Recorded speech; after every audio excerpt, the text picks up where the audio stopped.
to understand a history that is not a history based in slavery, but a history based in royalty.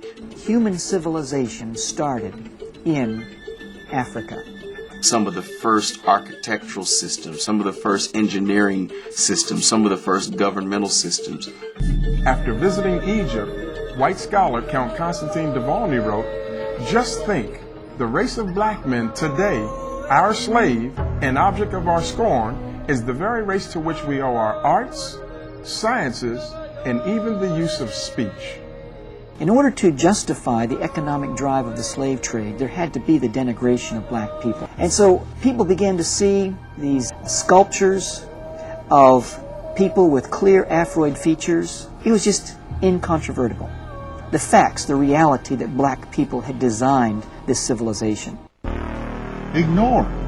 Just refuse to publish any facts of African history that don't go along with our racial theories. When black contribution to civilization is too obvious, let's find a way to attribute it to outside white influence. Return to Glory, the powerful stirring of the black man, based upon the book endorsed by such esteemed men like Bill Cosby, Julius Erving, Tony Evans, Tony Campolo, Ben Carson, Ivan Van Sertima, Bishop Eddie Long, and many others, narrated by Adrian Branch. Everybody always wants to know, what did my ancestors do? What did my ancestors contribute? Because in a way that's saying, I am an important person by heritage.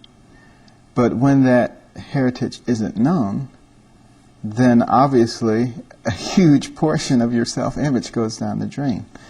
And that's why it's so important, I believe, to take that young 6-year-old boy by the hand and walk down the street and give him a black history lesson and point to his shoes and say it was Jan Madsliger, a black man who invented the automatic shoe lasting machine. And he steps on that clean street and you tell him it was Charles Brooks, a black man who invented the street sweeper, those machines with the big brushes.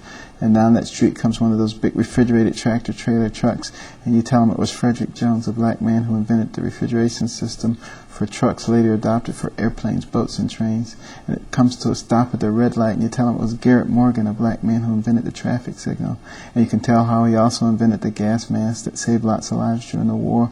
And while you're talking about the war, Henrietta Bradbury, a black woman who invented the underwater cannon, made it possible to launch torpedoes from submarines. And while you're talking about black women, you can talk about Madam C.J. Walker, a black woman who invented cosmetic products for women of dark complexion, was the first woman of any nationality in the United States to become a millionaire on her own efforts.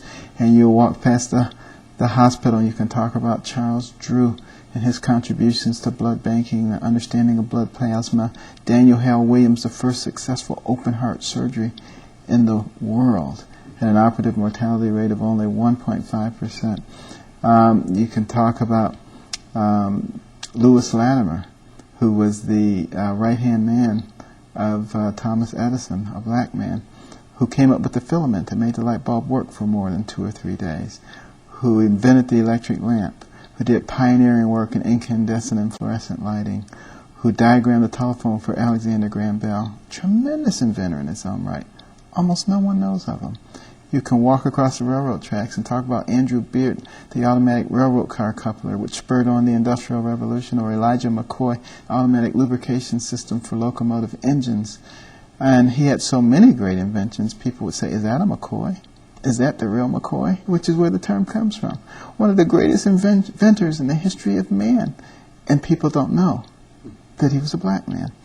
And, that's how you remedy the situation. This film takes a penetrating glimpse into the history of the black man, presenting compelling visual evidence that the black man once dominated most of the civilized world, only to suffer a tragic downfall of epic proportion. Let the journey begin.